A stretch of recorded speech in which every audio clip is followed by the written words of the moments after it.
What is up, guys? My name is Eric, and how do you know if your ADHD meds are actually working? This is something that I've been asked, and I do a lot of social media when it comes around ADHD, so I really enjoy sharing about my experiences with it. I'm not a doctor, I'm not a psychiatrist.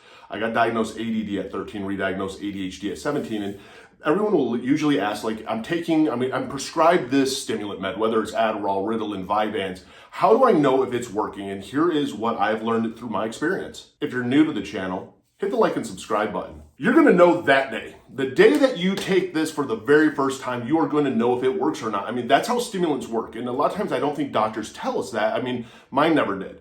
So when the first time I ever took a stimulant med, I noticed right away, about 30 minutes, that something was different. I could tell that I was focused. I could tell that I was like energized. I could tell that the world all of a sudden became different. A lot of that inner dialogue quit.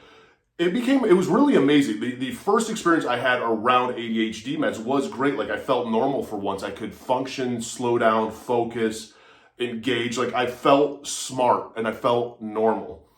And that's the thing, is you're going to know the effects of ADHD meds right away. Now, the difference being that I learned is in about 3 to 5 days, you're going to start really seeing how this reacts with your system, because you have people out there, and I've even been this too, of where you're on this ADHD med and the first day's great, the second day's great. Now the third and fourth day, all of a sudden, things can get a little wacky. That's where you can start really sometimes noticing some side effects. Maybe you're not hungry. Maybe you're noticing extreme dry mouth. You're going to start maybe noticing some of these coming to light, because that's how quick stimulant meds are working for you.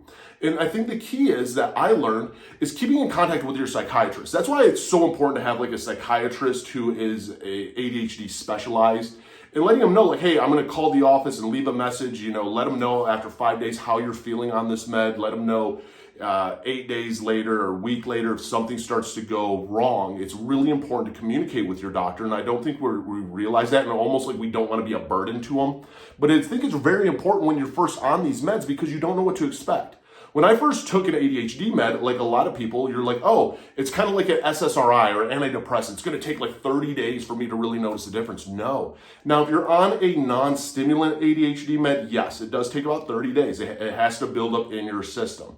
And there are some effective ADHD meds out there that are non-stimulants.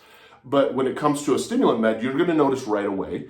And then if you are worried about like that trial and error because you don't want to go through it, do a gene swab test. And a lot of doctors out there know what the gene swab test is. You swab your cheek, you send it in, and it will tell you how you actually will work with different medications. And that's the thing, is like Adderall for me was the drug that worked. When it came to Adderall XR, it stayed in my system way too long for whatever reason. When it came to Ritalin, I actually processed that through my system a lot quicker. So it didn't last the length that I needed it to. So there is a trial and error a lot of times when you go to meds.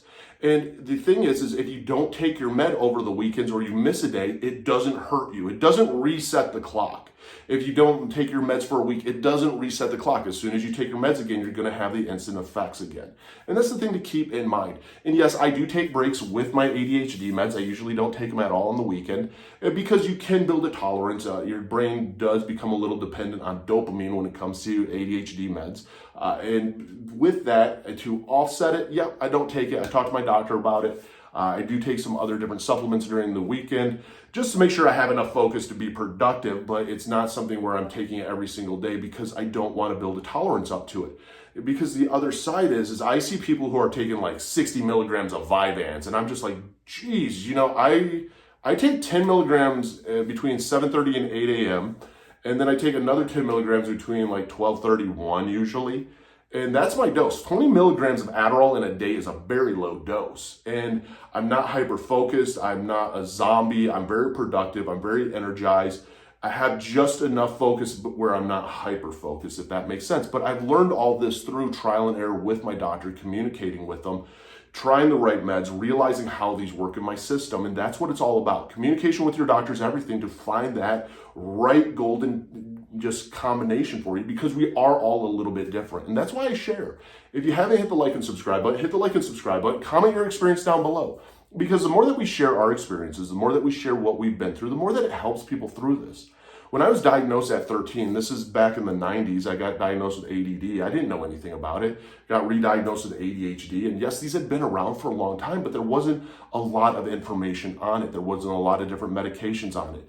The more and more that we become aware of things and the more that we learn about things, I think it's important to share our experiences, because especially when it comes to this, everyone's experience is a little bit different. And so just to know that we're not alone, to know that this is what worked for us and maybe this could work for somebody else, it can help out with trial and error, and it just makes us not feel alone. And let's face it, when we're struggling with ADHD, the worst thing ever is to feel alone.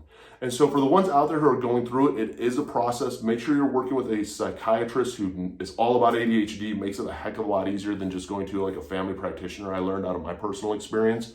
And find what works for you, because that's ultimately what it's all about. And once you do, life becomes so much easier.